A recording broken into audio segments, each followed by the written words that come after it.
Now, President Akufo-Addo has described as unfair calls for developing nations to abandon their recently discovered natural resources to address the dangers of climate change. Acknowledging the effect of climate change and the urgent need to combat it, the president said the development of Ghana and its people will remain supreme on any steps taken to advance the discussions on climate change.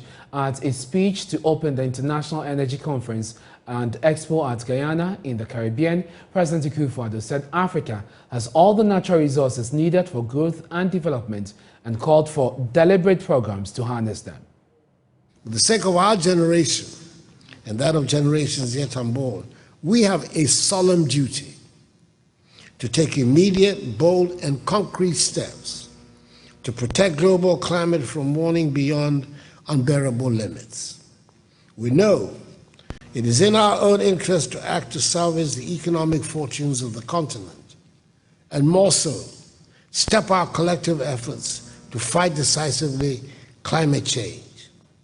We have till 2030 to stop climate change, and this requires us to deal with climate change more aggressively than we have in the past. However, we're faced with a conundrum. The African Development Bank has stated that Africa will need some $3 trillion United States dollars in mitigation and adaptation by 2030 to enable us implement our nationally determined contributions. The obvious question arises as to how do we finance these commitments, especially as our socioeconomic development continues, unfortunately, to be low.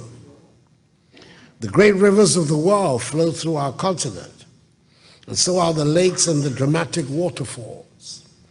We have breathtaking deserts as well. We have minerals that the rest of the world would kill for. All the minerals that are needed to run modern economies are in our continent. Indeed, 30% of the Earth's remaining minerals are in Africa. We have fertile lands, we have picturesque and captivating landscapes, and useful and interesting plants. And we are still home to what is left of the big animals on our planet.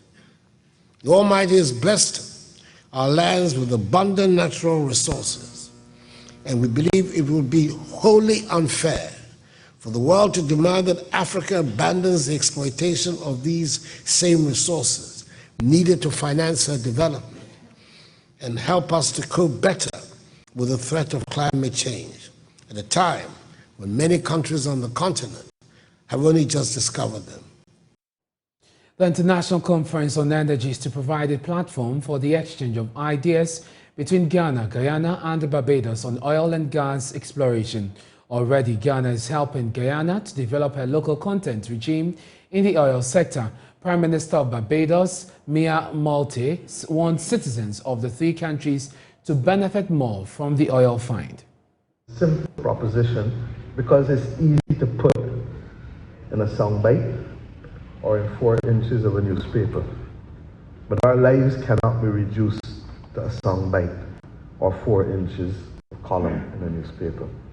What is required of us now is to have the kinds of complex conversations, and I thank you, President Dali, for your initiative in creating a forum such as this that will allow us to begin to say to the rest of the world, we actually see what is going on, and we don't agree with it. And we actually recognize that the commitment to be able to change a narrative without understanding and appreciating the realities of countries such as ours, faced with the crisis of the climate, but faced with the complexity of poverty of our people and the lack of opportunities, that there must be a way that can be found that can meet both needs. I trust and pray that as we go forward, that we will find the will as heads of government and heads of state to force these conversations. And I want us, as we do so, to recognize that there may be a few initiatives that truly can be transformative. But before I get there, I want to just offer one comment on this issue of local content. Because I've heard too many people, particularly from the private sector, complain regionally and internationally, and not just about Guyana, but in every country, in our own country, about the need for local content. The day that we do not provide opportunity for our citizens who participate in active citizenship, of being able to benefit from the patrimony of our country, is the day we sow the seeds of destruction of our nation and invite disruption. But to ensure that at no stage as newly independent countries of the world do we leave our citizens as tenants in their own land, but make them owners in all of their. Prime Minister of Guyana, Mohamed Irfan Ali, says the era of exploitation is over. We must contemplate this question because it's an important question. But importantly, we are humbled by this opportunity, and we welcome investors. Local content is not about not welcoming investors. We welcome every single investor, be it Exxon, be it the international investors, every single stakeholder.